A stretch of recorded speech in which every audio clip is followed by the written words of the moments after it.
Kunin mo ng space na yan, sagad mo ng manibela mo sa kanan. Okay? Kailangan yung space mula sa motor sa katawan ng sakyan mo, may space pa rin. Kunti pa. Stop. Okay na yan? Gitna ang manibela mo. Yan. Then atras ka, itapat mo yung gulong mo doon sa pinaka-puweta ng motor na yun. Sagad manibela mo. Sa kanan. Yan. Kasi papunta ka sa kanan. Okay? Atras. Pa. Oop. Okay na. Sagad muli siya dito. Okay? Abanti ka ng konti lang.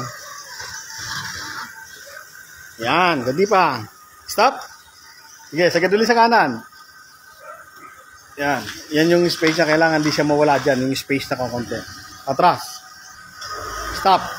Gitna mo ng manibela mo. 1 and 2. Itong side mirror mo na to, ilapit mo lang dito. Sige lang, atras ka. Stop. Para hindi sumabit lang side mirror mo, kailangan nakasagad sa kanan. Atras, konti lang. Hop, preno, stop. Okay, gitna mo ng manibela mo. 1, 2. Then atras ka na. Go. Safe na yung side mirror mo. Sige, hanggang dulo ka na.